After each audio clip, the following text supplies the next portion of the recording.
মুভির একদম শুরুতে দেখা যায় একটা ছেলে ভীষণ ভয় পেয়ে জঙ্গলের ভেতর দৌড়াচ্ছে। হঠাৎ আছাড় খেয়ে সে পায়ে মারাত্মক চোট পায়।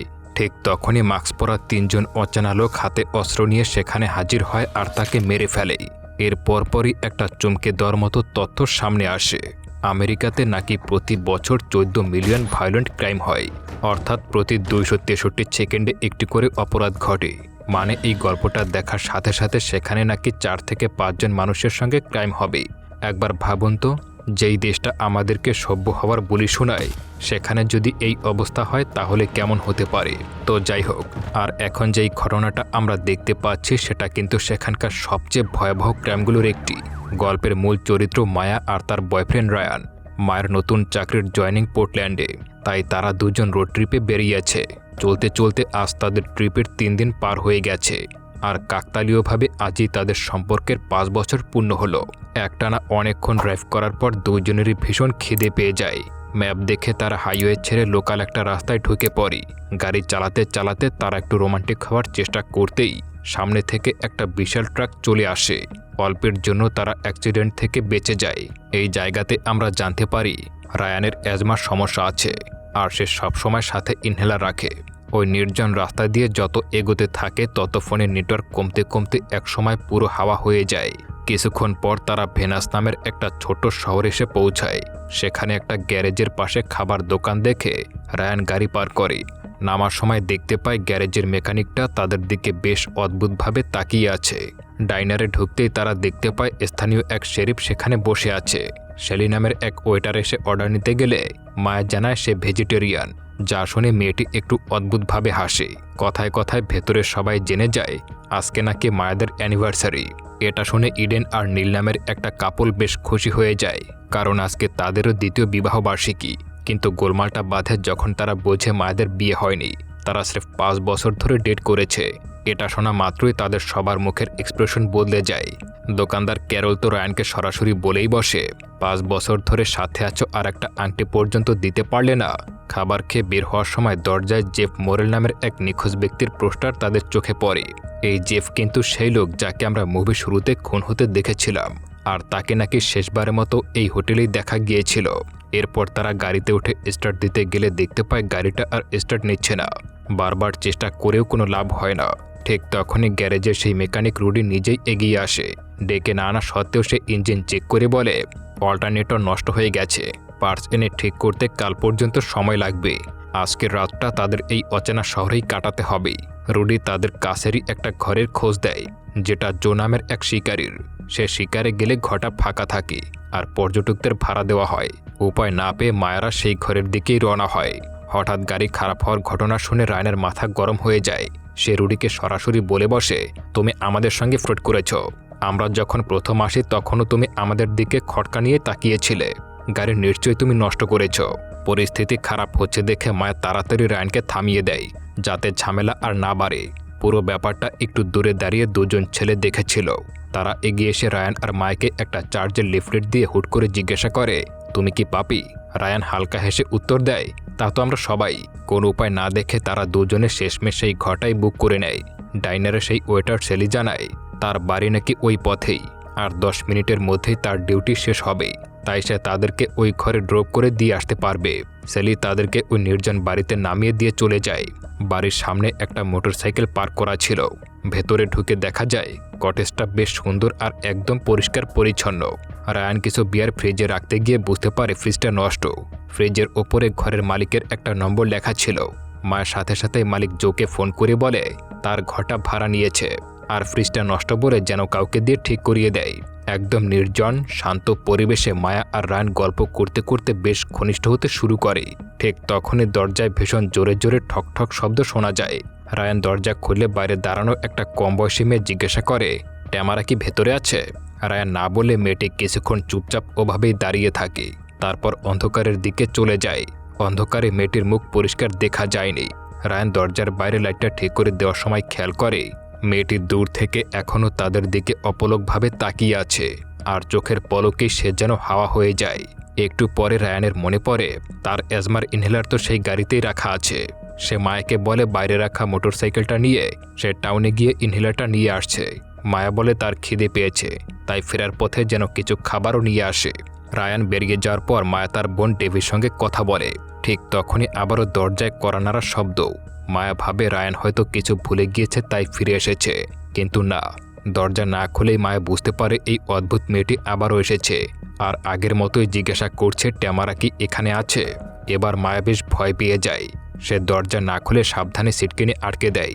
মেয়েটি বারবার দরজায় ধাক্কা দিয়ে একই প্রশ্ন করতে শুরু করে। মায়া যখন দরজার দিকে ব্যস্ত তখনই তার অজান্তে স্কোয়ার ক্রো নামের এক মাস্ক পরা কিলার চুপচাপ ঘরের ভেতরে ঢুকে পড়ে। মেয়েটি চলে যাওয়ার পর মায়া দেখতে পায় ফোনটি তার টেবিলে নেই। পুরো ঘর খুঁজে সে ফোনটা পায় একটা বুকশেলফের উপরে। সে সাথে সাথে রায়ানকে কল দেয়, কিন্তু নেটওয়ার্ক না থাকায় কল না লেগে ভয়েসমেল চলে যায়। ভয়ে ভয়ে মায়া একটু বাইরে গিয়ে চেক করে দেখে, কিন্তু কাউকে দেখতে না পেয়ে ভেতরে চলে আসে। মন শান্ত করতে সে একটা হুইট ধরায় আর পিয়ানো বাজাতে শুরু করে। মায়া কিন্তু টেরি পায়নি সেই কিলারটি শান্ত হয়ে তার পেছনে বসে পিয়ানো সুর শুনছিল। এদিকে টাউনে পৌঁছে রায়ান গাড়ি থেকেই ইনহেলার বের করতেই মেকানিক রুডি এসে তাকে ধরে ফেলে। রুডি রেগে গিয়ে বলে সে নাকি রায়ানকে গাড়ি চোর ভেবেছিল। রায়ান কোনো মতে তার পাশ কাটিয়ে খাবারের দোকানে যায়। সেখানে ডাইনারে লোকজন বসে বিয়ার খাচ্ছিল, যার মধ্যে রুডির চেলা আর সকালে দেখা হওয়া সেই নতুন কাপড়টাও ছিল। বার্গার অর্ডার করার পর দোকানদার রায়ানকে আবারও সেই চার্চের লিফটে দেয়, যা দেখে রায়ান বলে সে আগেই এটা পেয়েছে। ওদিকে কটেজে মায়া একটা উইট খেয়ে শাওয়ার নিতে যায়। মায়া যখন শাওয়ার নিচ্ছিল সেই কিলার বাইরে দাঁড়িয়ে একদম অপলক দৃষ্টিতে তার দিকে তাকিয়েছিল। মায়ের একটু খটকা লাগতেই সে ঘুরে তাকায়, কিন্তু ততক্ষণে কিলার গায়েব। শাওয়ার শেষে মায়া যখন চুল ড্রায়ার দিয়ে শুকাচ্ছিল ঠিক তখনই পুরো ঘরের কারেন্ট চলে যায়। ফ্ল্যাশলাইট জ্বালিয়ে কারেন্টের ফিউজ বক্স খুঁজতে গিয়ে মায়া হঠাৎ করেই দেখতে পায় তার ঠিক পেছনে ডল মাস্ক পরা একজন কিলার দাঁড়িয়ে আছে। ভয়ে মায়া প্রচণ্ড চিৎকার দিয়ে এক দৌড়ে দোতলায় উঠে যায়। সে ডলফেস কিলারের হাত থেকে বাঁচতে সে উপরের ঘরে এক চিপায় লুকিয়ে পড়ে। লুকিয়ে থাকা অবস্থায় মায়া শুনতে পায় কারোর দোতলায় উঠে আসার শব্দ। ভয়ে তার একদম হাত পা ঠান্ডা হয়ে যায়। ঘরের দরজাটা আস্তে আস্তে খুলতে থাকলে মায়া ভেবেই নেয় আজ হয়তো সে আর বাঁচবে না, কিন্তু না। দরজা খুলে ভেতরে ঢোকে রায়ান। রায়ানকে দেখে মায়ের বুকে যেন পানি ফিরে আসে। সে রায়ানকে বলে ঘরের ভেতরে সত্যি কেউ একজন আছে। রায়ান নিচে গিয়ে ফিউজ বক্সের পাওয়ার অন করে দেয়। তারপর মাইকে বুঝিয়ে বলে আরে না, অন্ধকারে তুমি যাকে দেখেছ ওটা আসলে পাশের ঘরের কোনো পেন্টিং। একদিকে তুমি একটু নেশাগ্রস্ত ছিলে, তার উপরে অচেনা ঘর আবার ঘোর অন্ধকার। ভয়ে তোমার এমনটা মনে হয়েছে। একটা সময় তো আমারও মনে হচ্ছিল আমিও কিছু একটা দেখেছি। মায়াও রায়ানের কথা শুনে মেনে নেয় হয়তো সত্যি তার ভুল ছিল, কিন্তু তাদের ভুল ভাঙতে বেশি সময় লাগে না। আবারও দরজায় সেই কড়ানাড়ার শব্দ। এবার রায়ান রেগেমেগে সেই দরজা খুলতে সে অদ্ভুত মেয়েটিকে অনেক দূরে দাঁড়িয়ে আছে দেখতে পায়। রায়ান তার দিকে এগিয়ে গেলেই মেয়েটি এক দৌড়ে অন্ধকারে পালিয়ে যায়। রায়ান বিরক্ত হয়ে বলে এরপর এলে একদম পুলিশ ডাকবো। এরা টাউনের কোনো ফাজিল বাচ্চা আমাদের সঙ্গে প্রাঙ্ক করেছে। তুমি চাপ নিও না আর আসবে না। ভয় কিছুটা কমলে দুজনে একসঙ্গে টেবিলে খেতে বসে। রায়ান এমনভাবে বার্গার খাচ্ছিল যে তার মুখে কেচাপ লেগে যাচ্ছিল আর টেবিলে ফোঁটা ফোঁটা পড়ছিল। এটা দেখে মায়া তাকে নিয়ে বেশ মজা করছিল, কিন্তু হঠাৎ করে উপর থেকে লাল রঙের কেচাপের মতো কিছু একটা রায়ানের গায়ে এসে পড়ে। ভালো করে খেয়াল করতেই দুজনে চমকে ওঠে। ওটা কেচাপ নয়, টাটকা রক্ত। ওপরে তাকাতেই তাদের চোখ ছানাবড়া হয়ে যায়। ছাদ থেকে একটা মরা মুরগি ঝুলে রাখা হয়েছে। এবার তাদের বুঝতে বাকি থাকে না যে সত্যি এই ঘরের ভেতরে কেউ ঢুকেছিল। প্রাণ বাঁচাতে তাড়াহুড়া করে ঘরের দরজার জানলা বন্ধ করে দেয়। মায়া যখন মেন দরজাটা লক করতে যাবে ঠিক তখনই একটা ধারালো কুঠার সজোরে দরজা ফুঁড়ে ঠিক মায়ের মুখের সামনে এসে থামে, আর এক চুল এদিক ওদিক খুলেই মায়ের মুখটা দুই ভাগ হয়ে যেত। বাইরে থেকে কিলারটা কুড়াল দিয়ে বারবার কোপ মেরে দরজাটা ভাঙতে শুরু করে। তারা দুজনে প্রাণ ভয়ে পাশের একটা রুমের ভেতরে গিয়ে দরজা ব্লক করে দেয়। তখন তারা দেখে দরজার গায়ে রক্ত দিয়ে লেখা হ্যালো। ঠিক তখনই এই দলের তৃতীয় কিলার পিন আপ গার্ল ঘরের ভেতরে ঢুকে পড়ে। ডলফিস শান্ত হয়ে পিয়ানো বাজাতে থাকে আর স্কোয়ার ক্রো এসে মায়েদের রুমের দরজাটা পুরো ভেঙে ফেলে। কিন্তু অবাক করার বিষয় হলো দরজা ভেঙেও তারা মায়েদের কিচ্ছু না বলে চুপচাপ চলে যায়। কিলারগুলোর এমন অদ্ভুত খেয়াল দেখে মায়েরা কিছুই বুঝে উঠতে পারে না। কিলারগুলো ঘর থেকে বেরিয়ে গেলে তারা সাবধানে রুম থেকে বের হয়।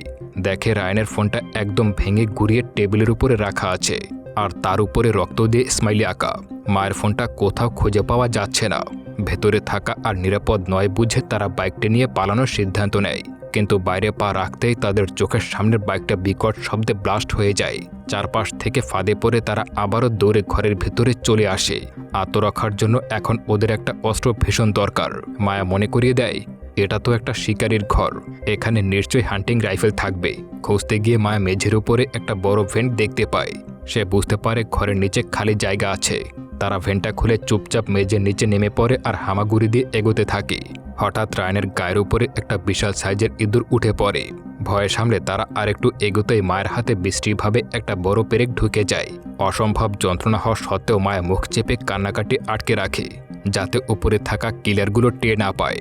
রায়ান সাবধানে মায়ের হাত থেকে পেরেকটা টেনে বের করে এবং নিজের গায়ের কাপড় ছিঁড়ে হাতটা শক্ত করে বেঁধে দেয়। কোনো মতে বাইরে বেরিয়ে তারা পেছনের স্টোরুমের দিকে দৌড় দেয়, কিন্তু তাড়াহুড়া করতে গিয়ে রায়ান একটা পাথরে হোঁচট খেয়ে পড়ে যায়। তার গোড়ালিতে মারাত্মক চোট লাগে আর পকেট থেকে ইনহেলারটা ওখানেই পড়ে যায়। কষ্টে তারা শেডের ভেতরে ঢুকে বন্দুক খুঁজতে থাকে, কিন্তু তারা জানতই না পিন আপ গার্ল কিলারটা আগে সেখানে লুকিয়েছিল। রায়ান একটা সিঁড়ি দেখে উপরে একটা বন্দুক খুঁজতে যায়, কিন্তু তখনই কিলারটা নিচে মায়ের সামনে চলে আসে। মায়া ভয় চিৎকার দিয়ে পেছনে সরতে গেলেই বাইরে থেকে জানালার কাঁচ ভেঙে স্কোয়ারক্রো কিলারটা মার গলা চেপে ধরে। ঠিক শেষ মুহূর্তে রায়ান উপর থেকে একটা লোডেড শটগান খুঁজে পায়। সে সোজা নিচে নেমে কিলারদের লক্ষ্য করে গুলি চালায়। গুলির শব্দে কিলার দুটো সেখান থেকে পালিয়ে যায়। এবার হাতে বন্দুক নিয়ে তারা সাবধানে বাইরে বের হয়। বারান্দায় কাউকে একটা দাঁড়িয়ে থাকতে দেখে রায়ান কোনো ঝুঁকি না নিয়ে সোজা তাকে গুলি করে দেয়, কিন্তু লোকটির কাছে গিয়ে মুখ থেকে মাস্ক সরাতেই মায়াদের মাথায় বাজ ভেঙে পড়ে। সে কোনো কিলার ছিল না, সে ছিল কটেজের আসল মালিক জো।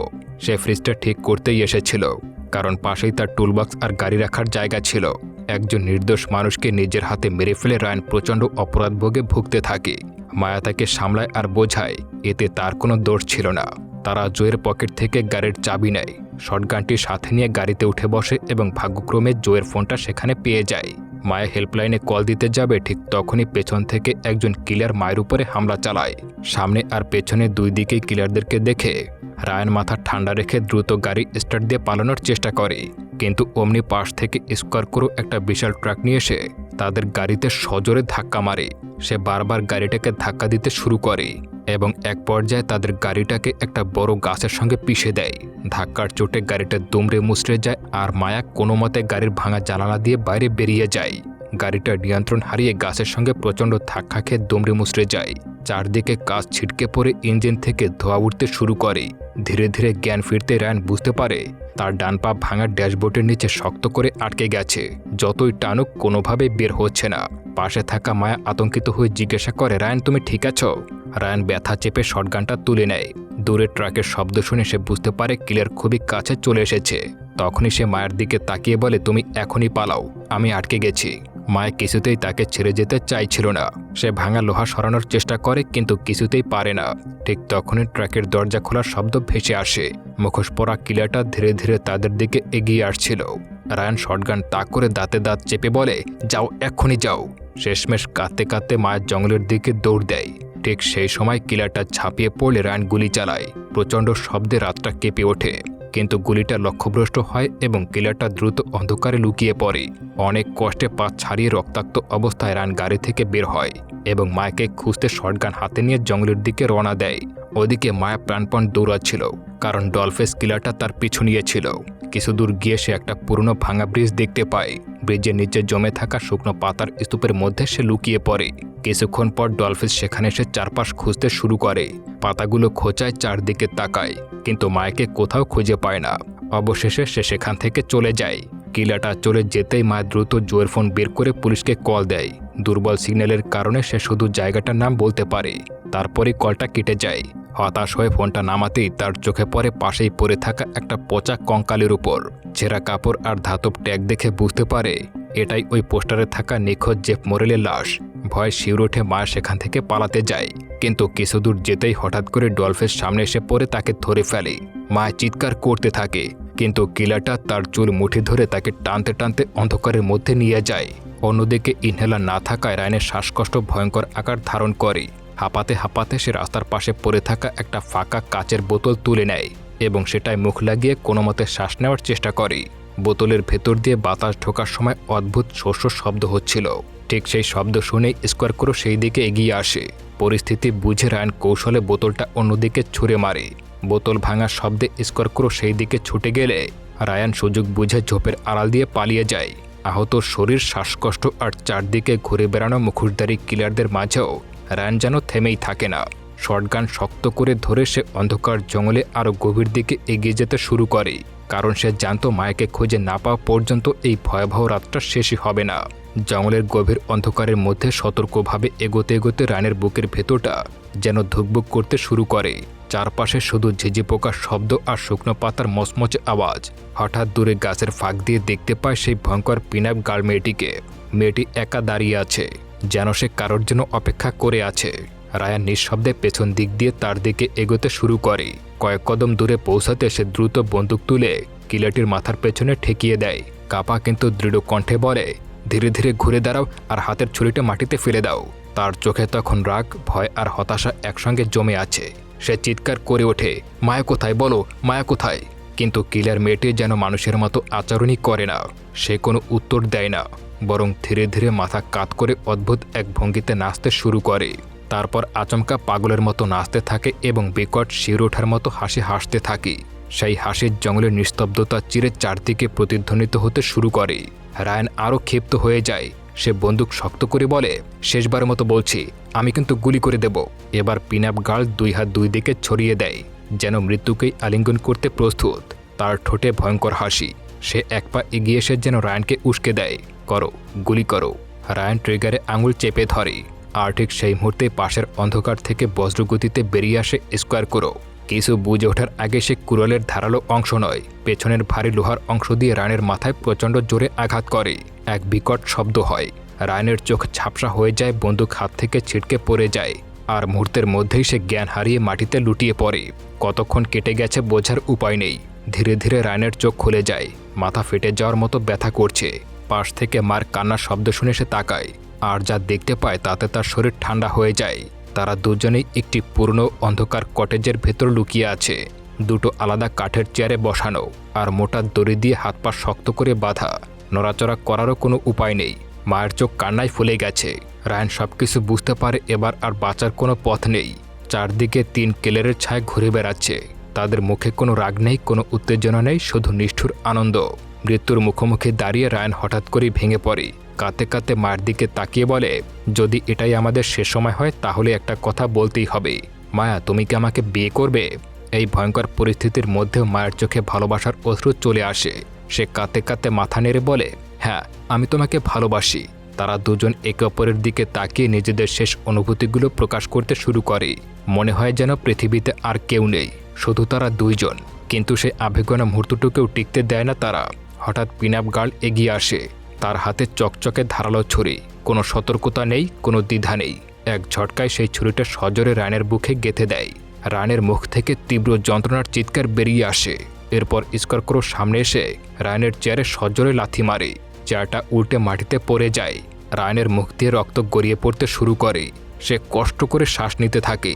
তারপর ধীরে ধীরে তার চোখ নিস্তেজ হয়ে আসে। মায়া উন্মাদের মতো চিৎকার করে কাঁদতে থাকে, না প্লিজ, তোমরা আমাদের কাছে কী চাও? আমাদের সাথেই বা এমন কেন করছো? পিনআপ গার্ল তার সামনে হাঁটু গেড়ে বসে। ভয়ঙ্কর শান্ত কণ্ঠে বলে, কারণ তোমরা এখানে এসেছো। এই একটাই কারণ। কোনো প্রতিবাদ নয়, কোনো ব্যক্তিগত শত্রুতা নয়, শুধু ভুল জায়গায় চলে আসা। কথাটা বলেই স্কোয়ার এবার মায়ের দিকে এগিয়ে আসে। মুহূর্তের মধ্যেই সেই ছুরিটা মায়ের পেটের গভীরে বসিয়ে দেয়। মায়ের যন্ত্রণায় চিৎকার করে ওঠে। তারপর এক লাথিতে তার চেয়ারটা উল্টো রায়ানের পাশেই ফেলে দেয়। দুজনের রক্ত মেঝেতে মিশে যেতে শুরু করে। ঠিক তখনই দূর থেকে ভেসে আসে পুলিশের গাড়ির সাইরেনের শব্দ। সাইরেন যত কাছে আসতে থাকে তিন কিলার তত দ্রুত নড়ে চড়ে ওঠে। তারা একে অপরের দিকে তাকায়, যেন আগেই এমন বহুবার করেছে। কয়েক সেকেন্ডের মধ্যেই তারা কটেজের বাইরে বেরিয়ে যায় এবং ট্রাকে উঠে অন্ধকারের মধ্যে মিলিয়ে যায়। সব কিছু শেষ হয়ে গেছে মনে হলেও অবিশ্বাস্যভাবে মায়া বেঁচে যায়। মুভের শেষ দৃশ্যে দেখা যায় একটি হাসপাতালের সাদা কক্ষে সে চিকিৎসাধীন অবস্থায় বেডে শুয়ে আছে। তার শরীরে ব্যান্ডেজ, মুখে ক্লান্তি আর আতঙ্কের ছাপ। মনে হয় সে হয়তো মৃত্যুকে হারিয়ে ফিরে এসেছে। কিছুক্ষণ পর মায়া ধীরে ধীরে চোখ খোলে। সে কষ্ট করে উঠে বসার চেষ্টা করে। চারপাশে হাসপাতালের যান্ত্রিক শব্দ, নার্সদের চলাফেরা, সবকিছু যেন স্বাভাবিক। দর্শকও ভাবতে শুরু করে অবশেষে সে নিরাপদ। কিন্তু ঠিক কয়েক সেকেন্ডে ক্যামেরা ধীরে ধীরে পাশের বেডের দিকে ঘুরে যায়। আর তখনই দেখা যায় এমন এক দৃশ্য যা রক্ত হিম করে দেওয়ার জন্য যথেষ্ট। মায়ের ঠিক পাশের বেডে নিশ্চিন্তে শুয়ে আছে স্কোয়ার মাস্ক পরা সেই কিলারটি। সে কি এতক্ষণ ধরে মায়ের পাশেই ছিল, নাকি দুঃস্বপ্ন এখনও শেষ হয়নি? মায়ের আতঙ্কিত চোখ বড় হয়ে যায়, আর ঠিক এই ভয়ঙ্কর শিউরে ওঠার মতো দৃশ্যের মধ্যেই মুভিটা শেষ হয়ে যায়। তো বন্ধুরা, পরবর্তীতে যদি কোথাও ঘুরতে যান পরিবার নিয়ে অবশ্যই খেয়াল রাখবেন, কখনো যেন কোনো ভুল পথে না যাওয়া হয়। আপনি রিসেন্ট কোথা থেকে ঘুরে এসেছেন অবশ্যই কমেন্ট করে জানাবেন। পাহাড়, সমুদ্র নাকি জঙ্গল, অবশ্যই কমেন্ট করুন। ধন্যবাদ।